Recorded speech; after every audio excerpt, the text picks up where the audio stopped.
Assalaamu alaikum warahmatullahi wabarakaatu. Kabajamtoota fi daawwattoota hordoftoota Alimaa Oromoo welkaama shamarra fuuni. Alhamdulillah galata rabbii obboleettiin teenya Aashaan torbee tokko dura dhibamaa turte dhibee sammuutiin qabamte suudii keessatti dhukkubaa ture. Obboleeyyan keenya kan bira dhaabatanii gargaaran rabbiin guddaan jazaa isaanii haa deebisu. Rabbiin fayyaa duuba dhibeen hin jirre rabbi isaanii haa kennu. Rabbiin yaada muraada isaanii haa guutu. Rabbiin addunyaa gara isaan haa gammachiisu.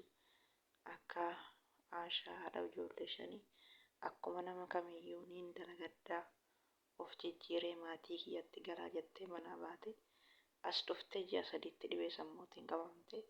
Rabbii waan akkanaa namarraa haa qabu. Biyya fayyaan bayanii biyya namaatitti dhibeen alhamdulillah rabbiin isii dhaqqabee rabbiin nama dhaqqabuun obboleessa akiraa kan namaaf yaadu rabbiin bakka namaa buusuun musababaa godhe malee kan namaa birmatu rabbii. Obboleeyyan keenya kan dhibee sammuutiin dhibamanii haramni gabbaaftee gatte kabiiroo keessatti rakkataa jiran kan rabbiin malee namni quba hin qabne hunda keessanuu rabbiin isinii haa birmatu. Akka Aashaa kanatti rabbiin isinii birmatee nagayaan gara biyya keessanii isin haa galchu. Duniyaallee yoo dhabe namni dhibamullee rakkatullee biyya ofiitiin tola. Baga rabbiin laafisee yeroo gabaabduu keessatti gara maatii ofii nagaan har'a geggeessanii kunoo boolee dhaqanii rabbiin nagaa maatii ishiitti ishee haa galchu. Fuulli isin haa ifu fuula ibsitanii gammachuun fayyaan ishii har'a nama mul'ata. Maashaa Allah tabaarakallah.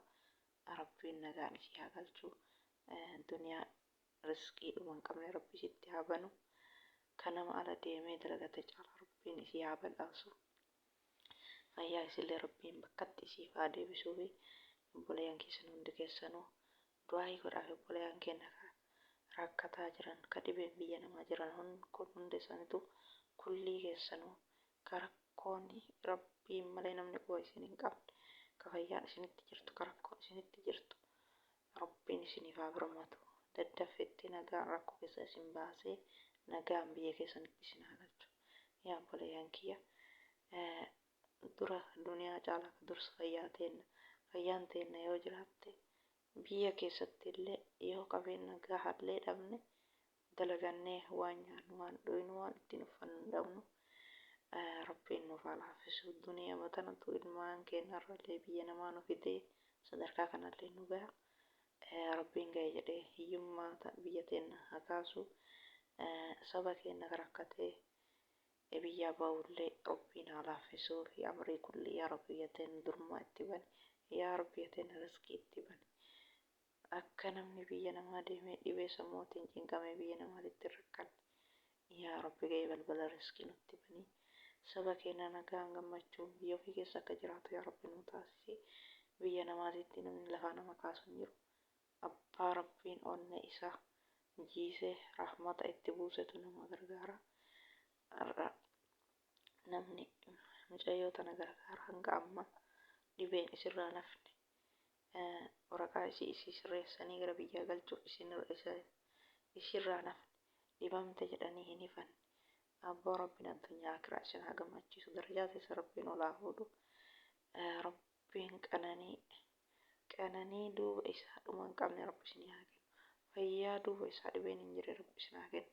Rabbi fuula isin haa ibsu. Akka hojjattii sana fuula ibsitanii gammachiiftanitti akka nama dalagatee waggaa 2-3 gara biyya ofii galuutitti waa mara gootanii fi galchitanii abbaa rabbii yaada muraada isinii haa guutu.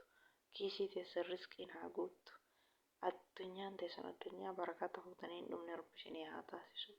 Rabbiin gammachuu akka obboleettii teenya gammachiistan kana fuula keessan isin ibsee isin haa gammachiisu. Addunyaa akiraa dura duuba keessa rabbi isin haa tolchu. Dhibeen isin argin, hiyyummaan isin argin, rakkoon isin argin gammachuu zalaaqii yaa rabbi isin haa taasisu. Maashaallah tabaarakallah. Aashaallee rabbiin nagaa maatii isiitti galchee fayyaa isii deebisee fi gammachuun biyya ofii keessa akka jiraattu rabbiin isiif haa taasisu. Alhamdulillah hagana fayyitee amma nagaan fuulli isii ifee gara maatii isii yeroo galtutti fuulli isii akkana arginu baay'ee nu gammachiise.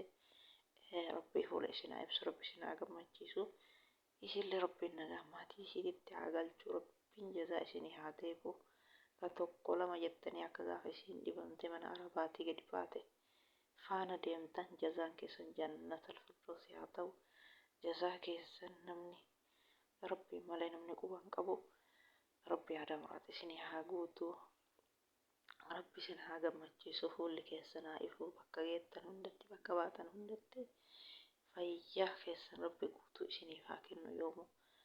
Egaa obboleeyyan kiyyaa waan baay'ee nama gammachiisu. Mucayyoon tun baay'ee garaa nyaattee baay'ee gaddinee namni dhufee biyya nama ji'a sadiitti dhibee sammootiin qabamu jechuun wanni hunduu dhabame wanni jiru hin jiru jechuun namni dhibee sammootiin qabame yoo jedhe akka itti dalagattus hin qabu, akka itti galus hin qabu.